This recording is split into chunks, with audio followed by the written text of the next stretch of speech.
It's college football season, which means you need the unbeatable coverage of Sling TV starting at just $35 a month. Sling has all the big games on all the biggest channels like ESPN, ESPN2, ESPN3, SEC Network, ACC Network, Fox, Big Ten Network, Pac-12 Network, and the Longhorn Network, all for the best price. You can stream on any device, record up to 50 hours with your included DVR space, and pause or change your service at any time. Check out sling.com for special offers. Sling, the live TV you love at a price you'll love. Try it today. Welcome to the Andy Staples Show, presented by Sling. We are picking games against the spread. We've got Nicole here. We have Ari here. Maybe we have Ari here. He's disappeared off the screen. We were playing an ad. He decided to run off. Hi, Ari. How are we doing? Hey, guys. I don't know how that happened, but it happens sometimes. Well, listen, we know that you have been fully immersed in suburban dad mode. You spent an incredible amount of money on a cooler that you probably didn't realize coolers cost that much. And but he got it at Costco, right? So no, I didn't buy it at Costco. Come on, give me some credit. Costco was just one of the stops. You guys want to hear my day today? Was the big. Yes, I would like to hear. I thought that was the big outing. So today is my daughter's first birthday. Okay. Happy birthday, Liv. Happy birthday, Liv. I know, it's amazing. It's incredible that it's the best birthday in the world. Everybody born on September 29th is the best human being in the world. Wait a second. It's your birthday too. There we go. Happy birthday, Andy. Happy birthday, Andy. I didn't know that. Yeah. You mentioned Liv's birthday. I assumed that was the birthday. I should have had it burnt. Birthday is way more important than my 44th. That's amazing. Happy birthday means nothing now. Yeah, I should Andy, know that. Does Andy not get to also put cake in his face, with his a fistful of cake? I mean that's happening after the podcast. There may or may not be 3 varieties of cake waiting on the counter when I get out of this podcast. Yeah, I'll save some cake for you too, because Andy's going to be in Dallas on Sunday. So I'll throw some in his face. But okay, so here's my day. I woke up at 7. We did the morning feeding routine. Then we went to her school, who had a birthday party for her. So we brought all these balloons. I blew up these balloons. We had this party. And then in the middle of the party, Brent Pry called me for a story that I'm working on, and I forgot. And then the SID was on the phone. He's like, is now a good time for Brent? And I was like, oh God, no, it's not. And I'm like, but wait a minute. It actually has to be, because I need him. So I ran out into the parking lot. I stole my wife's phone, and then I recorded the interview on my cell phone voice app with Britt's cell phone. Then I went back inside. Then I went to Costco and bought all the stuff for the party: booze, snacks, plates, everything. Britt gave me a list. It would hurt to push the cart. It was so heavy when it was done. Then afterwards, I went and got my oil changed. Because I had to get my oil changed, and I'm not suburban dad enough to do it on my own to change your own oil. I don't know. Coming. Don't worry, it'll come. You do?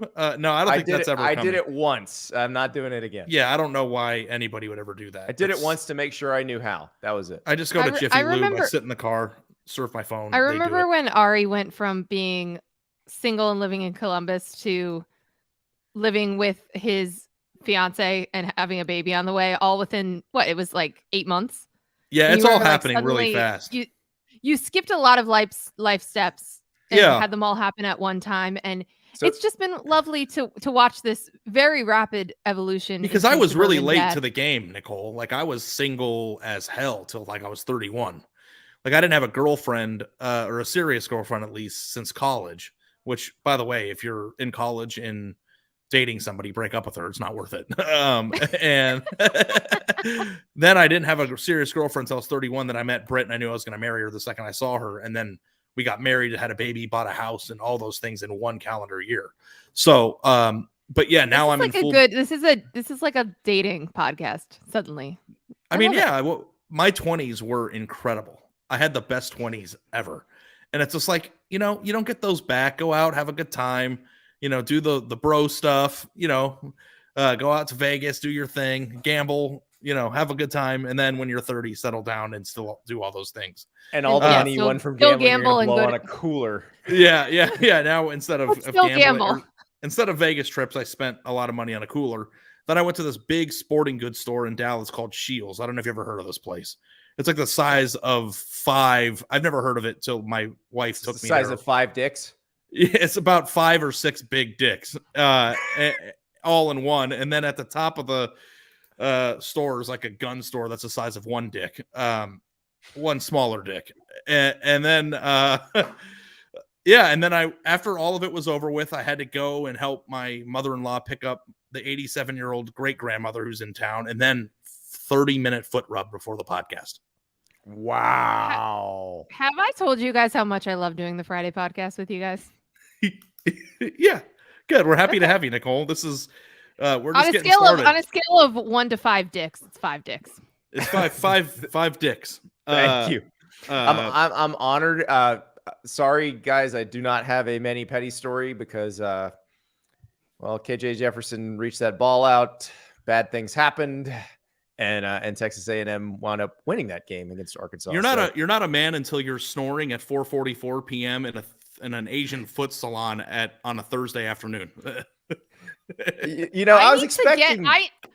I need to get the foot rub part of this. Like, I just go and get a pedicure. I add on, like, they give you like a 5 to 10 minute foot rub while you're getting the pedicure.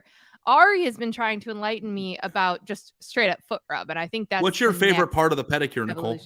That part, yes, that part. Okay, so now you can get 30 minutes, an hour, or 90 minutes of that in a dark room on a huge plush couch with warm towels. 90 minutes of a foot rub feels like a really long time. Don't you feel it's not bad just a at foot some rub, point? They do no, I'm paying them. It's their job. I know, but like I don't know. Sometimes it's just like I'm still rubbing my feet. It is funny minutes. though. I do feel bad whenever I have somebody cleaning my house because we have. What happened to me if I had a 90-minute foot rub? Like I would fall asleep in minute 4, and the person could rub the feet or not for the next 86 minutes. It wouldn't matter. No, no clue. It's one of those things where it's like you're asleep, but it's not rapid eye movement sleep, so you're aware of your surroundings. And it I could still be taking your money and not actually giving you a foot rub. No, these people are legit. They know me now because this is like right across the street from my house. Me and Britt go together sometimes. Sometimes I go alone. I never tell her when I go during the week though, because she gets upset that I have a job that allows me to do that in certain weeks while she's at work on the phone. But yeah, it was a hell of a day. And then my parents land at midnight tonight, and my wife's great grandmother's phone or grandmother broke her phone today, so I've got to go to an Apple store after we put the baby down to fix it. How many parents or family members, friends? How big is this first birthday party? We got 60 people coming, I think. Wow. 60? So Liv is going to look up at one point. I've seen this. I remember going to a first birthday party for a family friend, and when the kid looked up, because you have the smash cake that the kid is supposed to smash and then eat. So the kid smashes the cake and he looks up and he sees how many people are staring at him and immediately freaks out. Like that is what's going to happen. Yeah, I feel like Liv is a star though. Liv, like we've seen photos. Liv oh my Lord, the photo Ari sent us last night. I should have loaded it onto the. If people are clapping around her, she like looks up and smiles and starts clapping, and it's like the greatest thing I've ever seen. Oh. And she has never shied away from attention. So we'll see if she's the star of the show or not. I really look forward to replacing you with her on this podcast. But I also too I'm really excited just to have a bunch of people in my house drinking to watch football on Saturday too. So it's like it's going to be an adult party. I should come a day early. You should. Andy, you should. You're going to miss this party by one day. I have to be here. Unfortunately. It's funny because Andy has a family too. It's just not new to him. He still has exactly. It's new to me. I'm still working through, but he still has a family he wants to be around. Well, the proof of said family today is that the children have already done the SAT prep question that Andy is going to do later in the show. So okay, so we have one today. Oh, we do, but it's for me, not for you. You don't have to do it. Who came up with it? I sent it. I found it. And I sent it over. Okay, he hasn't seen it yet, though. I already did it. You've seen Andy, it? cover your eyes. Andy, cover your eyes. Yeah, I already did the math for it. But he's seen it? I have not seen the question. I sent it to him so he could bring it up on the screen. He promises that he is not. You swear you didn't. My kids have done it. My 7th grader solved it in a minute. Okay. All right. As long as you didn't have any prep time, because I didn't get the benefit of prep time. Because I'm going to get buried if I don't solve this correctly. Okay. I did not. I have not looked at it. Nicole saw me trying to load it into the system, and I'm just like holding my my eyes, covering my eyes. So no, we're going to get to those numbers, but first we've got some other numbers to get to. And before that, even we have what to watch for presented by Sling. I'm going to go with a battle of undefeateds in the SEC, Kentucky at Ole Miss, because I feel like this is one where we're going to learn something. I feel like we have some clue of what Kentucky is. I don't think we know anything about Ole Miss yet. And so I'm very excited to see this, because if this had been college football 10 years ago and Ole Miss was coming off a 10-2 season and had everybody back and was 4-0, even with a fairly lackluster schedule, we'd be like, oh, we know they're good. But we don't know anything about Ole Miss right now because this roster has been completely flipped. So I am very excited to see how Ole Miss does against a Kentucky team that has Chris Rodriguez back. I think that's going to be a fun one. I haven't been able to stop thinking about this game. I think it's the best game of the weekend, and I hate that it's at 11 a.m. Central Time. I see. Okay, before we get to that, let me say something on that subject, because if I'm not going to the game as a viewer, I'm thrilled when there are good games on at noon Eastern time. Like 100%. Fox putting that best Big 10 or Big 12 game on at noon forced ESPN to counter program against it. Yep. And so Kentucky Ole Miss is on ESPN at noon Eastern. Michigan, Iowa is on Fox at noon Eastern. We can add that to our what to watch for, because that's on Sling as well. I just wish they were on at different times. But there are other good games that are on. It used to be. It's a good schedule. It's a good schedule. Used to be Everything used to be at 8 o'clock. Yeah, everything all used to be at night. Yeah, I don't hate noon games. That's not what I'm saying. I'm just saying, like, I like the buildup of the day. I'm kind of like I'm okay with two good games being on in one window, because that's really what we're dealing. There's a couple more interesting ones actually in the noon window, but it used to be such a come down when you've got College Game Day. The fans are going insane. Lee Corso puts on the head. He starts waving. It's like, ah! And now we take you to Ryan Field at Northwestern, where Illinois and Northwestern are about to kick off. What time would you prefer your favorite game of the week to be? I don't care. He's not saying it has to be the best game of the day. It just has to be a good game. All I'm trying to say is that games. If there is a game that I'm particularly looking forward to during a weekend, that one game, I would prefer it to be at night, because I want to watch football as I build up to that game. I don't care what. I'm just saying that's my viewer experience of, like, my opinion. What time is the party? The party is at 11:30 because Britt hates me. I was going to say that's why you're upset that this game that you've been thinking about all week. Do you think I'm not going to be watching it? Like, I don't know. No, I know you are. I'm just saying, but it's annoying for you personally that there is also going to be your daughter's birthday. And I have to pretend that it's my daughter's birthday, and I have to care more about that than the game, right? No, and I'm supposed to. You don't. No, today's her birthday. Saturday's the football day. Allowed to have her birthday in 2 days. As long as you are doing the host things that you need to be doing, making sure the ice is still refilled and that everybody has what they need for drinks and food, your presence is relevant. The guests will take care of themselves in terms of interaction. Exactly. So now you can watch the game in peace. And this cooler has its own I don't know what the word would be. It has its own, like, you can pour a drink into the side of it, and it's got a spigot. It's a spigot on the side. Spigot. What did I say? Spigot? Yes. It is a spigot. You also described it backwards. You mean the drink can come out of it? You pour the drink into the cooler, and then it comes out of it. So there's some free. So you have cans of beer in there with the ice around it, and then you also have freestyling liquid that can be poured out of it directly. Wait, so are you going to put cans of beer in, say, like a hunch punch on ice that you will then be pouring out? We're going to make jungle juice. Hunch punch, jungle juice. These are the same things. I went to college on the West Coast. This is a fruit flavor plus grain alcohol, right? That's what we're talking about? Jungle juice. We called it jungle juice at Michigan too. Midwest. Hunch punch in the SEC, people. Well, I went on the West Coast, and that's what they called it there. So that's how we're gonna play it, because this is a West Coast household. So Ari, why are you excited for this game? I really, really, really think that, like, this is like a nice matchup between sturdy, built program that has been building up to like a 10-win plateau type of seasons, for 4 or 5 years now versus a team that flipped. And like, I kind of like the juxtaposition between those two things of like, what is the team that's sturdy? That's the word It's a we used clash earlier of in the week. recruiting styles, essentially. But what It is. what I see is 7 free points for Kentucky, and that feels real. Doesn't everybody big. kind of feel like they're leaning to the Kentucky side here? And like, I know Mr. Ole Miss is going to go undefeated before they play Alabama, and like, there's no way I can lose here.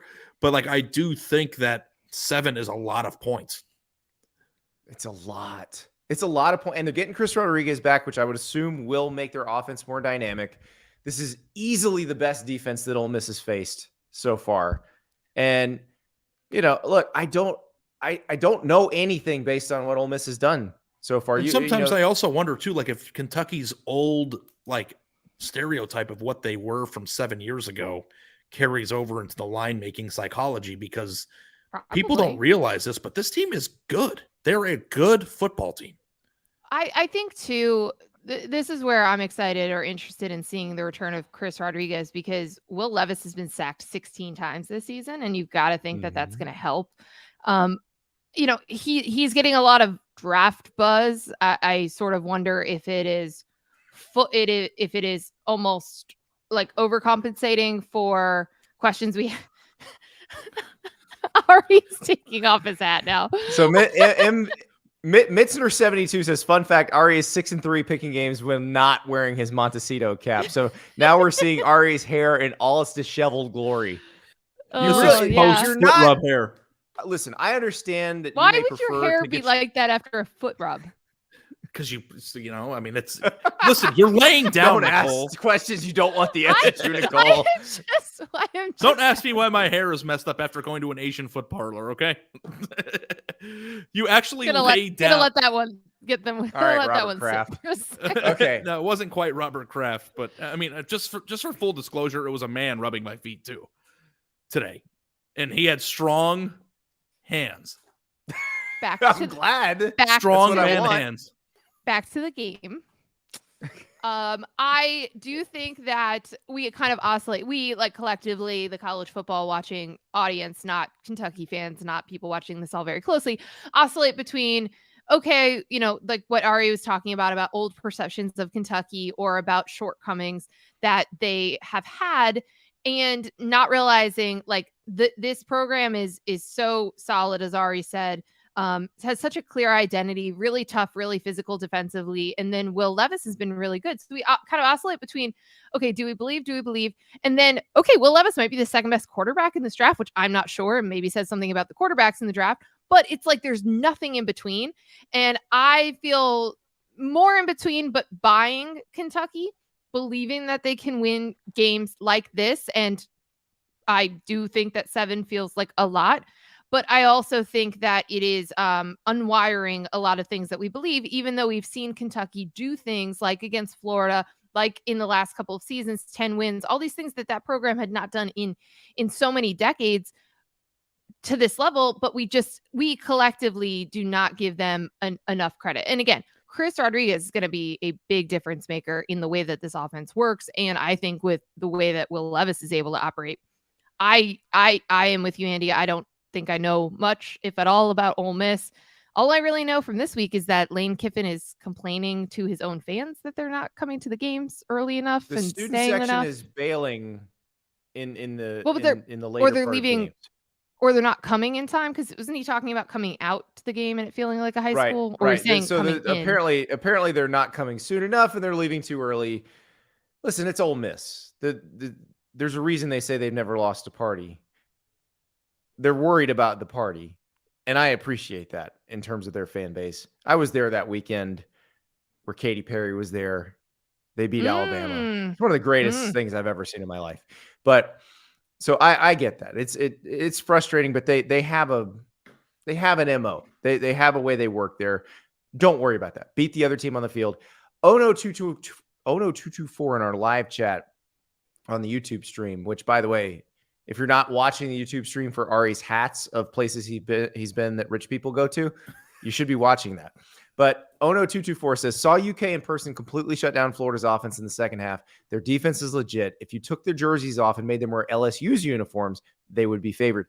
I agree. with this. Mhm. Jordan Wright Mhm. is a dude. DeAndre Square is a dude. Jaquez Jones, if you watch him plant Anthony Richardson on a quarterback draw, it changed the tone of that game. They have a freshman nose tackle named Deion Walker. Oh my God, he's like 330, and he is tough to move. So Also, they have a running back that's last name is Smoke, which I think is amazing. Cavassier Smoke, yes. Now Yeah. he's One of moving the into great names. Yeah, It's the he's greatest moving name I've into ever heard less of of in a my entire role life. because Chris Rodriguez is back. But I don't yes, care. He's on the Cavassier team. Smoke.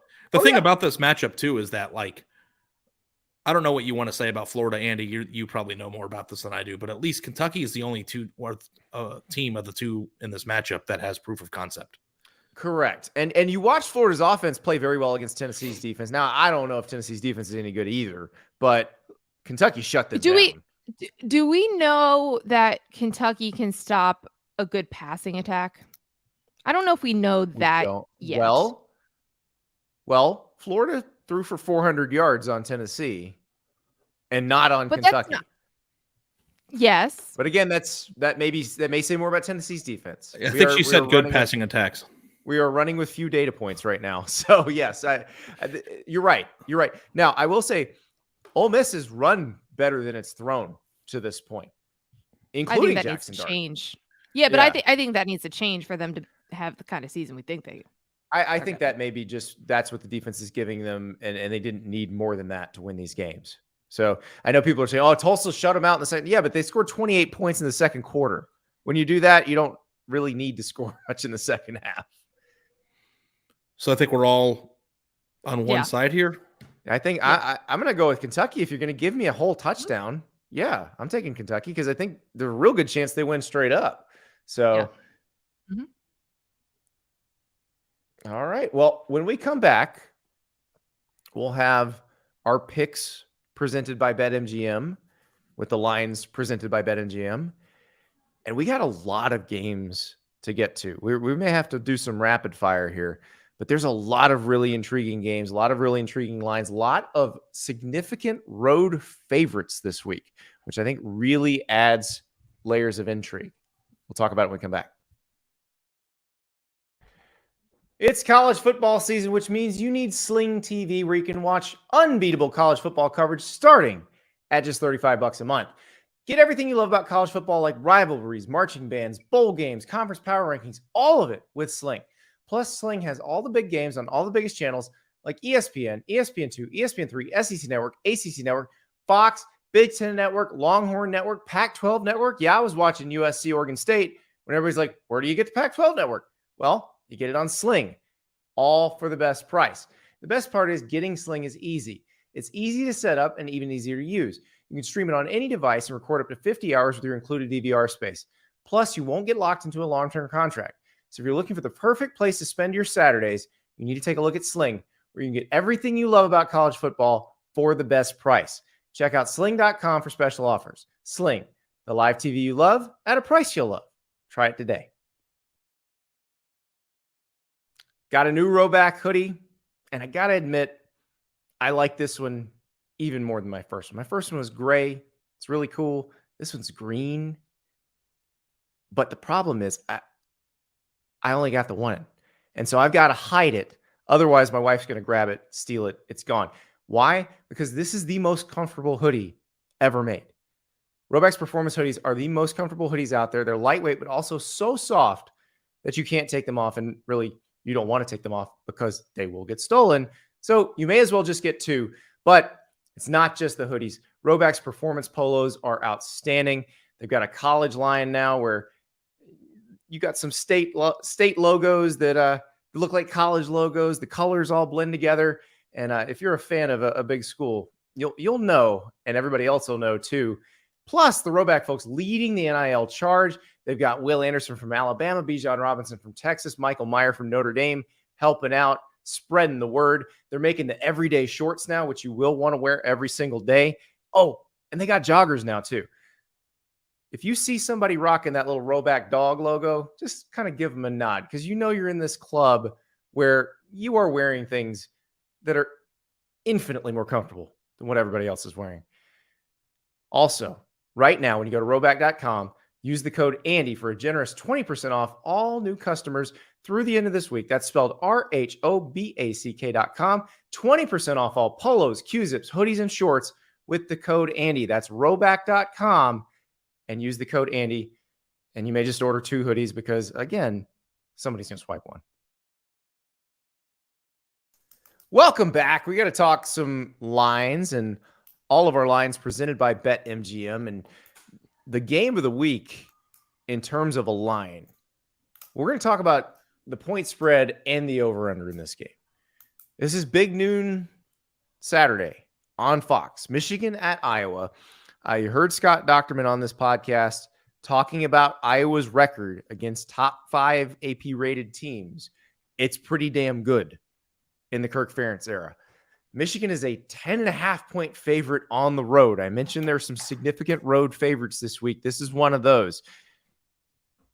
Iowa's defense doesn't give up a lot of points. Michigan's offense scores a lot of points. Iowa's offense, have we mentioned that on the podcast? Have we talked about Iowa's offense at all? Mm-mm. Not Sounds even once. like a new topic. But this is a really interesting one. So we got Michigan favored by 10.5. We got the over-under at 42. Iowa Rutgers hit the over last week. First over an Iowa game has hit this season. Guys, 2 questions. Can Michigan cover on the road? Will this game go over? Okay, I will take this first. 1, it took 2 defensive touchdowns for Iowa to hit the over. And they hit the over on a 50-plus yard field goal. So it was very on brand for everything that we've discussed. Like everything that needed to happen for them to actually get to the over happened.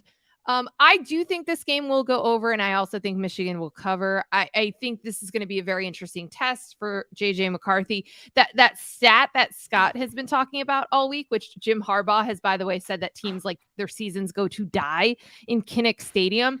Iowa is 5-1 at home against top 5 teams since 2008, which is an incredible stat. But I think that Michigan has enough offensive weapons, and their defense is not going to need to be perfect or anything to hold Iowa to a very minimal amount of points. I think Blake Corum has been electric. He has been carrying this offense. He won the game against Maryland. And I know this is an Iowa run defense that's giving up just 2.2 yards per carry, hasn't given up a rushing touchdown. I think that's going to change. And I think that Blake Corum impact on this game is going to help take some pressure off of JJ McCarthy, who this is going to be obviously by far the toughest environment that he's going to play in, that he's going to start in. I just think that Michigan is talented enough. I think that they will be able to work through the challenge that Iowa's defense presents. And I think we're going to learn some things. I think, they've kind of ramped up from that, just terrible non-conference schedule to a Maryland game where things didn't look great all the time, but Blake Corum wins the game. The defense is pushed a bit by Talia. I think that they're ready for this game, and I think that everyone is aware of it being a house of horrors, and I don't think that it's going to trip them up. So I think Michigan can cover and will cover, and I think that they will get to the over. But, again, it really is going to come down to, I think, JJ McCarthy and just sort of can he handle this atmosphere? Was Iowa's defense better last year or worse last year? They're better this year, probably. They're better this year, right? I think because of the situations the offense has put them into, the fact that they've performed the way they have so far is pretty darn amazing. Yes. Michigan moved up and down the field on them last year like goat shit through a tin horn. Thank you, Nick Saban. Talking about Georgia Southern. They did. They moved the ball up and down on Iowa in that Big Ten championship game last year. Like there was no defense on the field. That's and true. I'm wondering I was there. If they play an elite offense, which are we not sure Michigan is one, could very well if they could be one. They could be. Mm-hmm. I think that, and this is crazy to say, and I don't know that I believe it, but it would not be out of the question for Michigan to reach the over-under total by themselves. Ooh. It's interesting. I think that would be. I think that'll be hard to do. that game was in Indy. This is a uniquely difficult place to play, and there were so many Michigan fans. Like there was good fan bases on both sides, but You do that have was to take I the think Kinnick into it. yes, and that also wasn't JJ starting that game. You still had the veteran Cade McNamara. Yeah, They were coming off of beating Ohio State. It was still a different context, but I see what you're saying. I think that Michigan could win 49-10 or lose 10-6.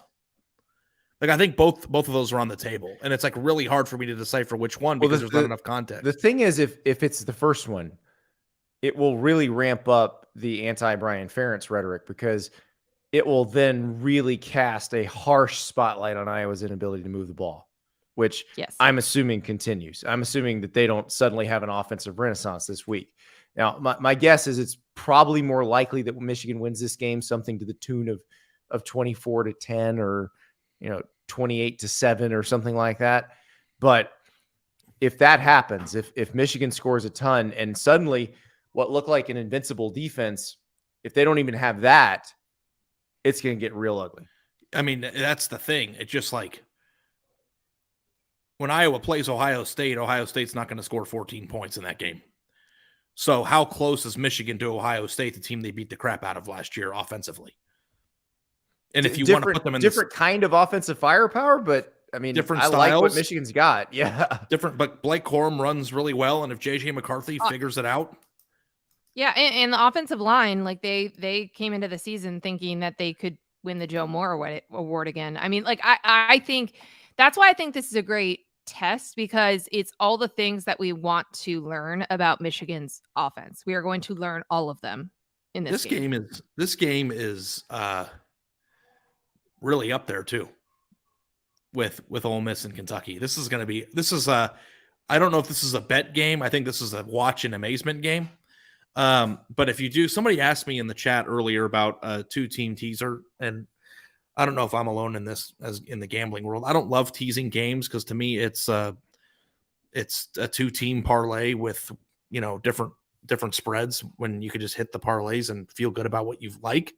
But like a nice little weird 3-team parlay or 2-team parlay, if you want to go plus money, would be Arkansas money line, Iowa money line, and Kentucky money line.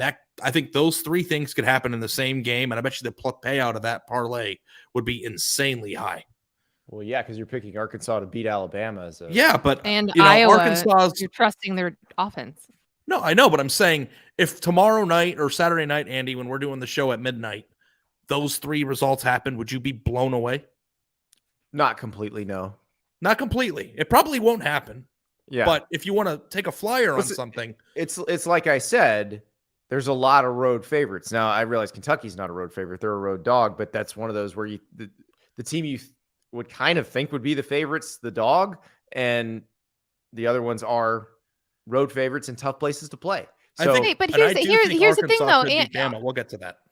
But you guys are saying you would not be necessarily shocked. If all of those 3 things happen, you guys will be here at midnight on Saturday being like, oh my God, what a Saturday. Can you believe don't give away the game. Don't give away the game. No, it still would be great. It would still be awesome. There would still be massive reactions, even if you're saying individually these results may not be shocking. Those would be massive results for the season. 88-1, Nick Terry said. 88-1 are the odds for that. That's juicy. That's right. Even if you're not a big gambler, throwing $20 on that and letting it fly, you could even get a good hedge because Arkansas, Alabama's in the evening. So let's time travel, guys. I want to go to Friday. Washington is a 2.5-point favorite at UCLA. I am very intrigued by this game. If you read David Ubben's excellent story on Kalen DeBoer's reclamation job at Washington, that has not been much of a he's just come in and they've been good. Like he made them good right away. Michael Penix Jr., one of the best stories of the season after 3 consecutive season-ending injuries in Indiana. He's having a great year at Washington so far. I am very intrigued to see this game. This is one where, if we want to stay up late Friday night on the East Coast, which I will be, the whole country's going to be watching this one. Whenever we talk about games, we always seem to gravitate towards talking about the quarterbacks and the skill position players. Mm-hmm. And I think Michael Penix Big been a very Penix good energy story. right there. I will tell you one thing. Shields is about as big as 5 Michael Penixes. Okay, thank you. I knew you were headed there. I was going to let you go. Yeah, and at the end of the show, we got to hit what's a rational amount of money to spend on a cooler game, because I'm curious, because I bet you have a nice one with that backyard of yours. You're going to laugh at me, but go ahead. Doesn't Washington have a former walk-on starting at corner? Like their secondary is kind of beat, and I'm wondering if this is where the fun in games kind of falls apart. That spread is sneaky low. It's on the road, if you want to call the Rose Bowl a road game. UCLA's offense, when it clicks, is awesome. And I don't know if I trust Washington's secondary to contain that. So there's going to have to be some big Penix energy on the Washington sideline going into that game to win this thing, I think. Like, I like UCLA in this game. I don't feel like anybody likes them. I like them. I think Washington's D-line is going to have to be very good in this game, because it's Zach Charbonnet and don't forget Dorian Thompson-Robinson as a runner. So that if UCLA controls the line of scrimmage, if they are running the ball at will, they will win the game. But I'm not sure I still they're have going that. to. I watched them against South Alabama. They struggled. I watched, but I can't get that last year's game against UCLA, against LSU in the opener last year out of my head.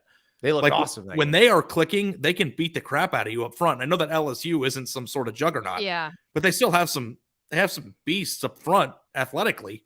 I just think that corner matchup with UCLA's receivers and a very talented and run-oriented quarterback could be some issues for them.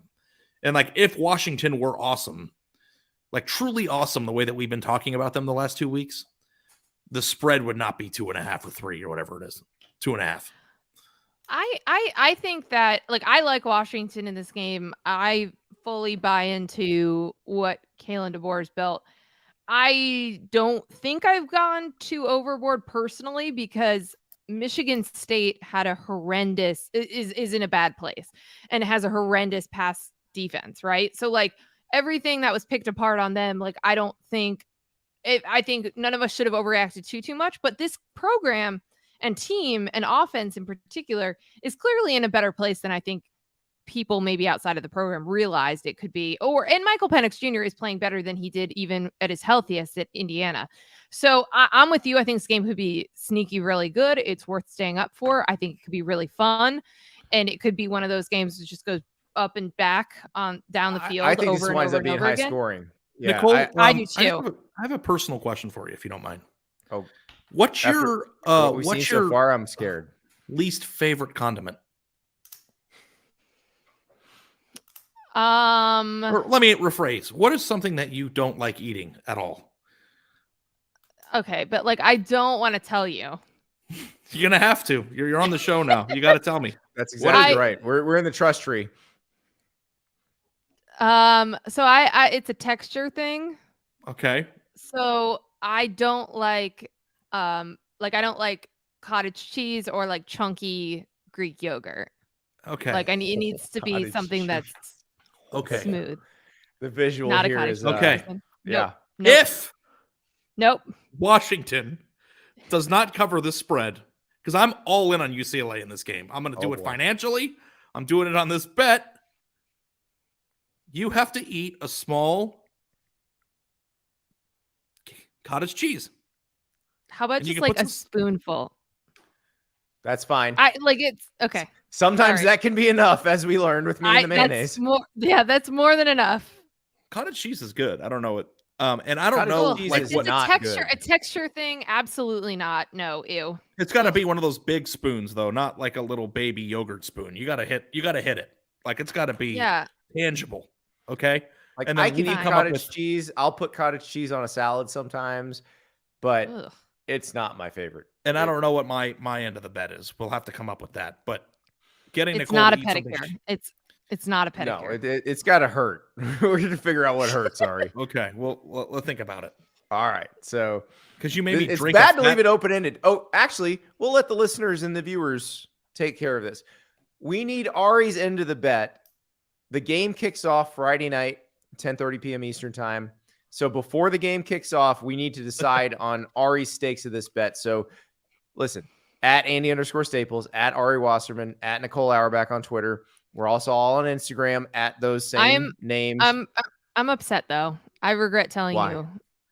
Because it's really like the texture thing is a problem. Like honestly, really you're lucky because if there were Andy, you've got to have be to eat the honest whole on thing. this show. You've got to expose your insecurities. You got to expose your weaknesses. And if it were you, Andy, I'd make you eat the whole jar. So you get one spoonful. I'm letting you off easy. And I feel I used to not like guac because of the texture. Okay. The only reason I don't like guac is if recent development. If the onions or tomatoes are too prominent. Like when I make guac at I don't home, like tomatoes. I just leave those out. Yeah. I don't like tomatoes. I'll have like tomato sauce and stuff and ketchup, but I do not like actual chunks of tomato. So that is also a problem. Yeah, and I'm going to try to figure out a way before the end because I've been walking into gas stations a lot the last few weeks. And I've been seeing that death chip is back on the shelves, dude. Oh yeah. No, it's all over the place. Like I got to get you to eat that, Andy. That's your turn, dude. I don't know if you will, but for a later bet, I have been challenged to eat a raw tomato, like a slice of tomato, and that was also very painful. And that can be one for later because I have done it and I hated every second of it, but I have done that as having lost a bet. So that wouldn't go well for me either. There's one that Ari and I are going to do at some point where I'm going to have to watch an episode of The Bachelor and recap it for you if I lose, and he's going to have to watch Avengers Endgame and recap it if he loses. Oh, I like that. I'm pro both of those things, so I'm just excited for that one. I honestly would rather do anything else than watch Avengers Endgame. So if you want to exactly why it's going to be a bet. It's also how 3 long hours. is it? That is 3 hours. That is a much longer commitment than a Bachelor. There's no possible way I could do that. I'll watch 3 episodes of The Bachelor then. It's fine. I'll watch the 3 most recent episodes. I don't think I could do it, dude. Well, yes, you can. You will if you lose the bet. If you want to continue on the show, these are the stakes, man. That's a later bet. That's a later. Yeah. We'll come up with a food related one for the Washington game. Speaking of food related, Illinois at Wisconsin. Brett Bielema returns to Camp Randall. Ari and I dedicated an entire episode to this on Thursday with Jesse Temple, where we learned that Jesse's much better at proposing marriage than either of us is. But this is a tremendous just fried food and heavy stuff matchup. But as we talked about on this show, what would the existential crisis be in Madison if Brett Bielema came in and Illinois out Wisconsin? I haven't watched as much Illinois this year, Nicole. Have you? A little bit, a fair amount. Like, they've had some overmatched team, aren't they? opponents. Yeah. No, they've been fairly functional. But again, Tommy DeVito has been good at quarterback. They throw about, so they run about close to 60% of the time. There was he was basically in the first game, he had one of the funnier quotes of the whole season where he came out and was like, I don't mean this to sound bad, but I think this was the first game I was in college I was not sacked. So he is still kind of coming out of the Syracuse haze of what he dealt with there. But no, I think that that's very possible. I really don't trust Wisconsin's offense and Graham Mertz. Like, he is not evolved in the way that we thought he would over the course of his career. Well, to answer your question, I think the crisis would be huge because I feel like from the Wisconsin fans, at least, that were on our chat while we were doing the show with Jesse the other day, all of them were kind of focused on Bielema. And then beating Minnesota and competing for the West. So if they were to lose to Bielema, I think it would be a 2-1 thing because not only would they be losing to a team they should never lose to, but they'd be losing to the guy that they probably can't stand. So like that would be a 1-2 punch that I think would be really hard to swallow. And the way, like to your point about out Wisconsin, the way that Illinois is building and trying to win is the way that Wisconsin and Iowa, a very clear, like what Nebraska would love to have that type of a build, have done that over the last few years. A diamond in the rough job, as Trev Alberts called it at the Big Red Breakfast on Thursday. I can't believe you said that. Like, I'm just trying to imagine going up to someone 25 years ago and be like, "Hey, did you hear Nebraska's going to be a diamond in the rough job?" Yeah, it's in the rough. Like, imagine. No, so I'm with you guys. This is more about who it is and what they do, why it's scary for Wisconsin. I think Wisconsin's going to win this game. I don't know if they're going to cover. I think they're going to win, but I think it's scary to them if Illinois does this or if Minnesota does this. Minnesota's the scarier one because they are really doing it. Like you watch Minnesota play, that's what Wisconsin wants to be, right down to how efficient Tanner Morgan is. Right. Minnesota, I think, is the clear favorite in the West, and the schedule. I mean, they've got the road trip to Penn State, but I think they're going to be favored against these other West teams, against Wisconsin. Wisconsin also lost to Wazoo at home, which was super weird and never happens like that. Like that, it's one of those programs that, like, it's not, no one's on the hot seat, but it's uncomfortable. Like, things are just not, they're not playing the way that you want your team to play. I'm taking 7 here. Oh, all right. I think I'm going to take Wisconsin to cover. I have some faith. I think we may be a little over our skis, just kind of looking for a storyline here. And I realize I'm the one who did that by having a whole podcast about it and yes, mailbag and about it. And just now. But I'm going back on all that. I'm taking Wisconsin to cover. You know what I thought would be a really funny headline? Is if like Minnesota goes into is the game. Where's that game this year? That game is in Madison this year. It is. So if it's in Madison and then Minnesota beats the crap out of them, wouldn't like cheese turd be a really good headline? No. Okay. I am sure someone at the State Journal has contemplated. No, I think that's a student newspaper headline written all over it. They can get away with without a doubt. One time I wrote a story in my student newspaper about Arizona being really good, like in week 4, and the headline was Rose Bowl ready ? And like I've never forgotten that. So when I was the assistant sports editor of the Independent Florida Alligator, we had a columnist write. So this was one of those years where South Carolina, I think, was 0 for the SEC. And so they were coming to play Florida, or Florida was going to play them. I can't even remember which one. But Spencer Forden, who is still writing professionally now, he wrote a column about how South Carolina didn't deserve to be in the SEC.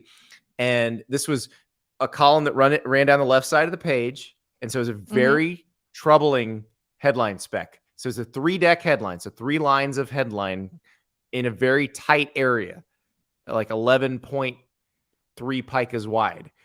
And so I came up with the greatest headline I have ever come up with in my life, at least to fit in that space. Holy Hootie, kick Cox out of league. Greatest headline ever written. So the best headline that ran at the Michigan Daily while I was an editor there also was related to South Carolina. This was related to a tennis match, and it was a direct quote. So the tennis team had gone and played at South Carolina, I think the men's tennis team. And one of the reporters had gotten a quote, asked about the environment. And this player had said, Michigan tennis player had said, all I could hear was Cox, Cox, Cox. And so that was the headline, all caps, and with, a quote, because it was a direct quote, Cox, Cox, a single Cox. Quote. Single quotation mark. A single quote before and after. And that's what they ran. And again, your student newspaper, you can get away with it. Feels very on brand for this specific episode of the Andy Staples show, since there have been a lot of humor. We're gonna try to get away from that, but I can't make any promises. We'll be right back. We're picking more games. He did it. I mean, in a tiny apartment in Southern California, 2 college dropouts teamed up to create a watch company that broke all the rules. With fair prices, unexpected colors, clean and original designs, Movement grew into one of the fastest growing watch brands, shipping to over 160 countries across the globe. Now Movement has expanded into blue light glasses that protect your eyes from screens, minimalist jewelry, and more style essentials that don't break the bank, all designed out of their California headquarters. I've got the Raptor watch. It is spectacular. People see it and they say, whoa, where did you get that? And they assume I paid hundreds of dollars more than it costs at Movement, because Movement is online. They own their process from start to finish, and they can give you a fair price. Also, I've got a leather card case that I actually started using to carry cash with, because after the pandemic, I realized, oh, I should start carrying cash again. And it's great. It's clean. I don't have that George Costanza wallet feeling in my back pocket. I can throw this in my front pocket and it just sort of blends in seamlessly. And I got my cash right there. If you want to elevate your look and style with great stuff that doesn't break the bank, then join the movement and get 15% off today with free shipping and free returns by going to mvmt.com/Andy. That's mvmt.com/Andy. 15% off today. Free shipping, free returns. mvmt.com/Andy. One of the hardest parts of getting older is that next morning after you've had something to drink. Used to be you could bounce back, but the older you get, the tougher that gets. But there is a tool that can help make those mornings better and make the rest of that day better. It's called ZBiotics. ZBiotics Pre-Alcohol Probiotic is the world's first genetically engineered probiotic. It was invented by PhD scientists to tackle rough mornings after drinking. Here's how it works. When you drink, alcohol gets converted into a toxic byproduct in your gut. It's this byproduct, not dehydration, that is to blame for your rough next day. ZBiotics produces an enzyme to break this byproduct down. It's designed to work like your liver, but in your gut where you need it most. So remember to drink ZBiotics before drinking alcohol, then drink responsibly and get a good night's sleep to feel your best tomorrow. Give ZBiotics a try for yourself. Go to zbiotics.com/Andy to get 15% off your first order when you use Andy at checkout. ZBiotics is backed with a 100% money back guarantee. So if you're unsatisfied for any reason, they will refund your money, no questions asked. And hey, Halloween is right around the corner. If it's anything like my neighborhood, you know you're going to get after it pretty hard. So ZBiotics is the way to go. You want to give it a try, go to zbiotics.com/Andy and get 15% off your first order when you use the code Andy at checkout. That's zbiotics.com/Andy, code Andy at checkout. I apologize because we opened this can of worms. It's not anybody else's fault. It's actually my fault. I opened it. But BT Bates in our live chat, we were talking about best headlines ever, and this is really fitting for this show. The best headline was in Houston Nutt made Casey Dick the starter. Nutt chooses Dick to beat the Cox. That actually ran somewhere in Arkansas. This has been a very special show. It's we do it for the people, Nicole. That's what we do it for. That is amazing. And to entertain ourselves. We do need to talk about some more games. We mentioned Alabama and Arkansas. We mentioned road favorites. Alabama is a 17-point favorite at an Arkansas team that probably shouldn't have lost to Texas A&M, but did, and is probably smarting from that. What do we know about Alabama yet, other than, historically they're kind of awesome? Here's what we know. We saw them play Texas. That's it. They've got the best player on defense and the best player on offense and the best coach of all time.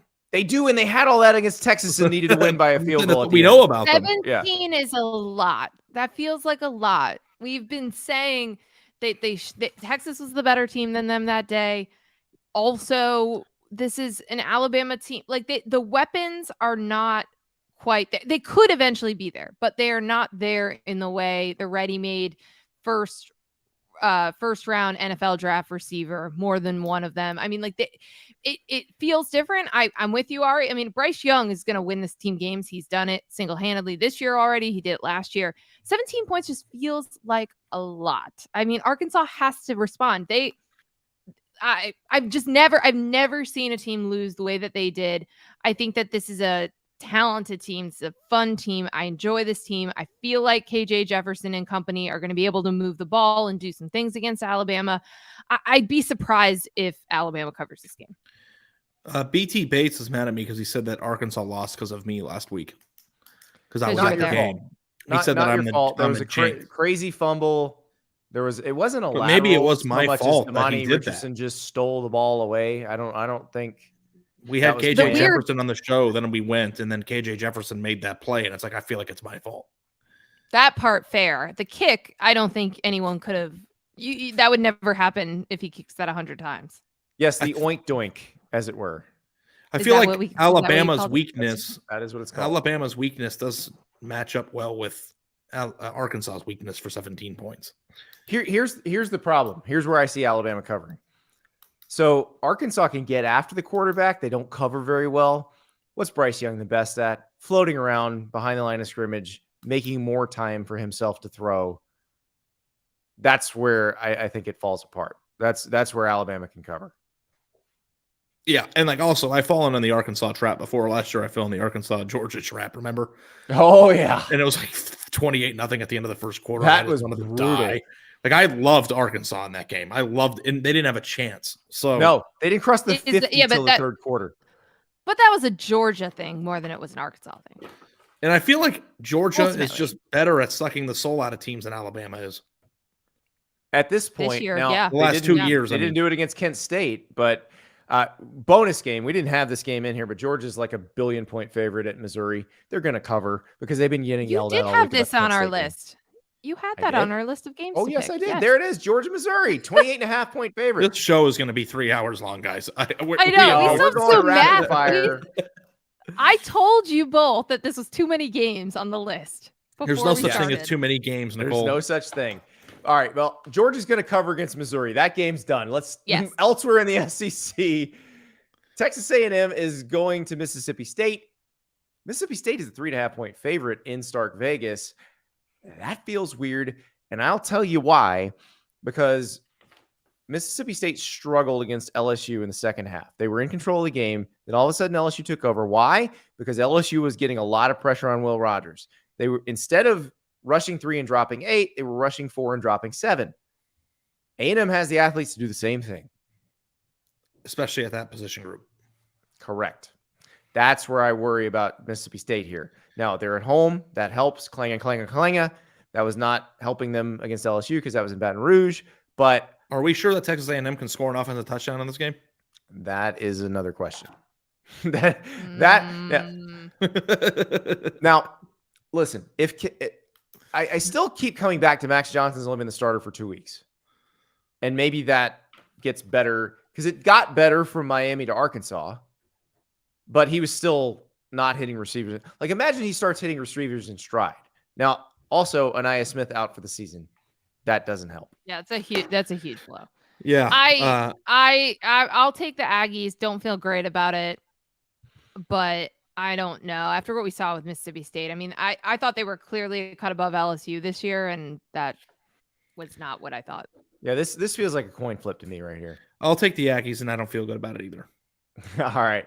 Let's move on. We're going to stay in the SEC and kind of group these by conference if we can. LSU is an 8.5 point favorite at Auburn. It looks like Jaden Daniels is fine, going to play. Is this going to be it for Brian Harsin? Because it probably should have been it if Missouri's Ari Wasserman lookalike kicker had banged that chip shot. Which he's a good kicker. He's a good kicker. That was okay. I take warm-up swings, just so you guys know. Yeah, I know. You would have made it. I know I would have. Nothing. Can you kick a football, Ari? I haven't tried in 20 I years. sense another bet. Actually, fun fact, our gender reveal party was me kicking a football that exploded. All right, so that was functional enough. They figured out. Yeah, no, I nailed it. And then, like, I still have the shoes in my closet with the pink stuff all over it. But I don't know if I could kick a football through the uprights. But I do know I would try to warm up first. Catherine, imagine if Max Johnson hits receivers in stride. Also imagine if the raindrops were lemon drops and going, hey. The last time we saw him throw a pass for LSU, he definitely hit his receiver in stride. I will tell you one thing. I covered the game last week. I don't think there was a single pass in that entire game where the receiver caught it and kept running. I know. It was a problem. It's like he was throwing the ball down. So here, back to the other game that we were trying to move on to so that we can actually get through all the games. Yes. I don't really think that escaping a game against Missouri, the way that they did after the way that all played out, to me, that shouldn't save your job even a week. Like, I don't think that was anything that was they lost. Encouraging. Yeah. What? Yeah. So they lost. Yeah. I think they're just waiting until after the Georgia game because it's just more. That's what I'm wondering. I don't know if this game, calendar. like if these types of opponents are going to change the ultimate outcome. If they lose this game to LSU, I don't think they're going to win this game right now. Yeah, I think that the amount they struggled against Missouri and it looks like TJ Finley's out again. So if I'm LSU, I'm just putting 9 in the box and being like, okay, go ahead and try to throw on us. Good luck with that. Yeah. Because I don't think they can do it. Do you think they cover? Do I think Auburn covers? No, I don't. I think LSU is going to cover this. Or LSU covering. Yeah, I think LSU covers the 8.5. I think, I think I go LSU on that too. I have zero faith in Auburn. All right, let us move to the ACC. This game is going to take place as scheduled. No, because the Hurricane has moved out. It was a question earlier in the week. But Wake Forest, a 7-point dog at Florida State. It feels like Vegas went all in on the Noles real fast. Like, they're like, okay, you're good again. Like, Vegas is talking about the Noles?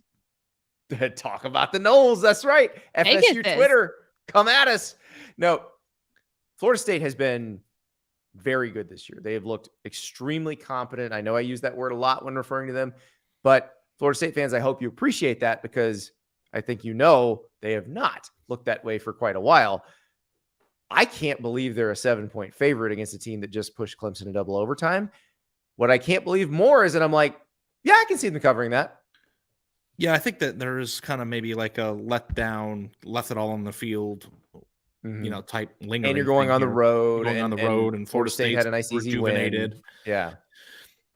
But like, I think most people are probably going to leap at that 7. But, if Florida State covers this 7, like, are they officially in that they're good category? I mean, that's a really good win. Yep. So, well, we're going to find out. They got Wake now, NC State, then Clemson. So we will know within the next 3 weeks if they're good. And honestly, if they're 2-1 in that stretch, they're good. Yep. Legit good. Yep. Hey, good job, Mike Norvell, because that could have gone a completely different direction, and it didn't. Let us remain in the ACC. NC State at Clemson. Clemson is a 6.5-point favorite. I feel like much of the Clemson fan base has now come back to DJ Uiagalelei. They watched the Wake Forest game. They're like, all right, this dude's good. I retweeted the clip today because, first of all, I just thought it was amazing. But the Wake Forest defender grabbing DJ's leg and DJ just throwing a 2-point conversion pass like it's nothing with a guy holding his leg up in the air. This is the DJ we thought we were going to get coming into last year. I mean, like, he was great against Notre Dame in the 2020 season. He was great against Wake Forest. Like, this is the DJ that everyone's excited about. This validated Dabo and the coaching staff saying, nope, no, stop with the Cade Klubnik stuff over the first couple of weeks of the season. Like, I'm just now worried about the defense. Like, I just totally flipped. And what I am now concerned about for Clemson, that was a really bad defensive performance. And they needed DJ to do all of that and to win a shootout, which a lot of things were flipped on their head, I feel like, for Clemson fans and for ourselves after having watched this team for a year and a half. Clemson's offense stinks. You think so? Yeah. I don't know. And Ralph Russo, if you're listening, don't text me. I just mean in comparison to what they should be. Like, they're not the worst offense in college football, but I found last week to be painfully lucky at times. There was a lot of jump balls. No, but DJ, like, the deep balls were good. Like, we haven't seen him throw good deep balls. Oh, the deep like balls in the fourth quarter and the overtimes were incredible. Not just good, they were perfect. But I will say, Ari's not wrong about much of that game was, let's throw it up to the guy along the sideline and hope he out athletes somebody. I think they are going to lose. Devin Leary against that secondary. Because that wasn't an undefeated team that we watched last week. They're not going undefeated this year. I don't know where you find their loss on their schedule except right here. Florida State? Maybe if Florida State's good. Yeah, I don't know. They're not going undefeated. I mean, they could also the ACC code, the Atlantic is really interesting to me. I think there's other places you could just randomly have a loss. I think NC State will cover. I don't know if they're going to win. I think this is going to be a close game.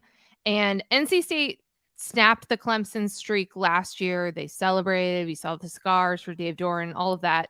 I was really high on this NC State team and Devin Leary coming into the season.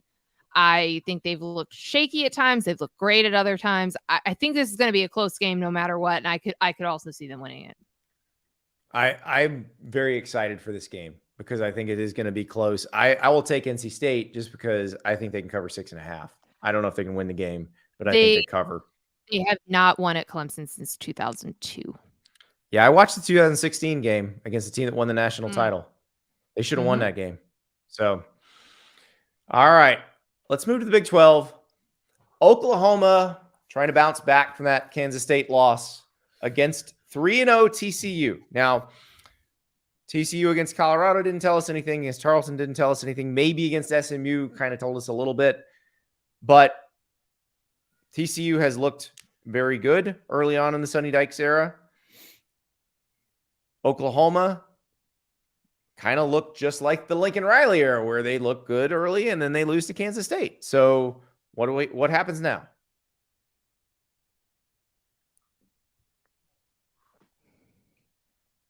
Ari's just very slowly shrugging his shoulders. I don't know. I don't know it's an audio medium too, you know.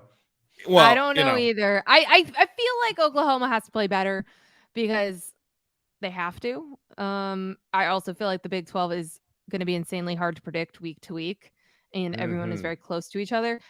I'm going to say that the Sooners bounce back. I think that they are better defensively than we saw.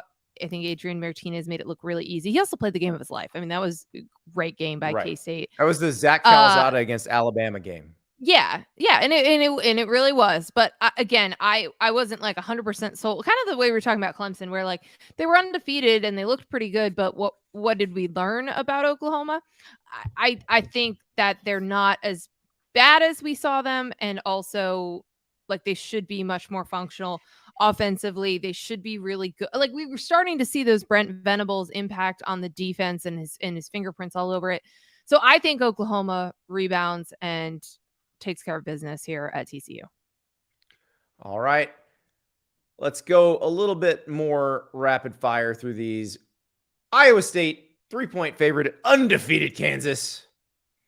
Jayhawks got to keep this going, right? Come on. I believe in Kansas. I believe in Kansas.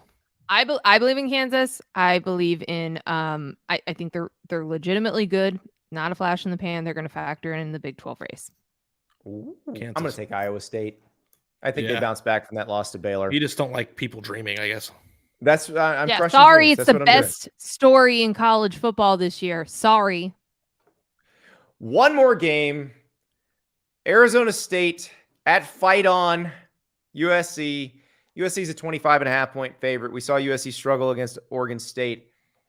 Ari, I think you're going to feel a little better about your 3-year bet after this. Nah, game. Arizona State's a mess. I mean, USC's going to bounce back here. Yeah, they're going to win by a ton, I think. I mean, they're going to score with ease. Arizona State's probably given up. I don't think I'm going to feel that much better at all because I don't think I can even take this into account. This is the Colorado of the Pac-12. The Colorado is the Pac-12. I'm sorry. Let me tell you a double take because I was like, wait, that sounded wrong in my head, but Ari said it so confidently. Yeah, they're the Colorado of the Pac-12, except for Colorado. Yes. What happens I'm going to tell you guys State this. Plays Colorado, the resistible force against the movable object. Yeah, I think that this is going to be a blowout. Arizona State's it's a nothing burger, and they disgust me until they figure out what they are. So I want to say one thing before we go, though. Oh, we're not going. We have to do an SAT question. We have a math problem. Okay. Scratch paper and everything. That's right. So, but you can say. All right. Do you want to say your piece, or you want to say it? Go after? ahead. No, it's more of an end of the show type thing. I've got one more pun. Oh, okay. I've got one more. It's Ari Wasserman's final thought. Yeah, it's just a pun to go with the rest of the show of what we've talked about. Oh, great. Fantastic. Everybody's going to be waiting for a terrible dick joke. All right. It better be a good joke. It's not now. Nicole texted me a bunch of SAT questions this morning, and I said, hey, we can't make Ari do these every week. This is not fair. We need to split these up. So I'll take one this week. And so I have not looked this question. My kids, however, have looked at it. My 7th graders solved it in less than a minute. I've got my paper and pen here. I'm going to try to solve it too. I can't solve this. I am going to be the laughing stock of my house. So, all right, here we go. And I will read it out loud for the folks who are listening on the podcast stream. In a You certain want game, me to read it? You want me oh to yeah, read go it ahead, so you can Nicole. start Go ahead. I working? can start Okay. working on it. Yeah. So I also I was debating some reading comprehension questions, but I thought that might be a little bit boring. Okay, so this is math. This is also not SAT. This is PSAT, so this should be a little bit easier. Okay. In a certain game, a player can solve easy or hard puzzles.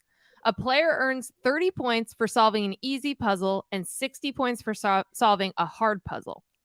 Tina solved a total of 50 puzzles playing this game, earning 1,950 points in all. How many hard puzzles did Tina solve? The answers, it's multiple choice. A, 10, B, 15, C, 25, and D, 35. So the answer is how many hard puzzles did she solve? Right. So it's 30 points for an easy, 60 for a hard. I am working on it. I got my scratch paper out. Okay. Ari's also focusing. Ari looks confused though. This I have is no why idea we're what not I'm making doing you here, do but I'm it every doing week. math. What did you write down? Like what math are you doing? This is a disaster. What did you write? Yeah, well, the way I did it first was wrong, so I'm going to try again. I can't see. Okay, yeah, no, that's like the right way to approach it. 35 It times is? 60. Yeah. All right, so hold on. All right, working my way through here. Yeah. I have no idea where to begin on this. I'm out. I don't either. I can solve it backward, I think. I Well, think it's much it's a multiple easier. choice question. Oh wait, That's what I 50 mean. puzzles. Okay, Yeah. I missed that part. Yeah. I guess I'm So not how good at many reading hard comprehension. puzzles is how many I'm looking for. And so The possible answers given are the total number of hard puzzles. So yes, you can do it backwards. which I might by need plugging to. those in. Plugging them into what? I'm gonna plug my finger into a light socket right now, and this is terrible. You didn't even have to try this one, dude. I know, but I'm trying to make it sure if you get it wrong, then I get it right. You wrote on your little piece of paper 35 times 60. That you're on the right track. But that didn't.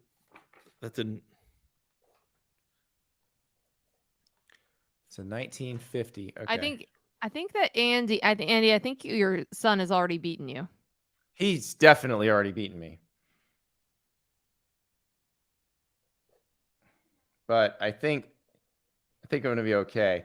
All right. So it's B. It's 15 hard puzzles because that gets you 900 points. And then the 35 easy puzzles gets you the extra 1,050 points. But I didn't come up with an equation to solve it. I just did it backwards. So I stink. But I did get it right. So yeah, I wrote all that down. I don't know if you can see that, but I did write all that down. So I don't even know where that begins. I cheated. My kid got it faster. Alan Carter's like, he just give up. He came up with the equation. So, but the answer is B. Yeah, you're right, Alan. I have no shot. Am I right? I'm Yeah. wrong, right? Oh, I'm right. Woo! Oh, thank God. Okay. I just heard my son outside the door. He got it, but I got it much slower. I'm hearing my daughter scream during bath time. So I am proud of you, Andy. I really am. I'm happy that you got it right. That was harder than my question. In 12 years, she's going to be embarrassing you with math questions. Yes. So good luck with that. Maybe I'll have more reps by then. But I just wanted to say it was very fun to be a member of this podcast today. See, you hit the word member way too hard. You paused way too long. You got to just roll through it. Let the people who get it, he's and then everybody else he's giggling at himself. will come back around. He's giggling at himself. All right, guys. That was really smooth. Yeah, it wasn't smooth at all. Ari Wasserman, yet another example of the Peter principle. Yeah. See, look at that. Been a pleasure. We love you. All right. Goodbye. The show is brought to you by Sling TV, the TV you love at a price you'll love. Check out sling.com for special offers.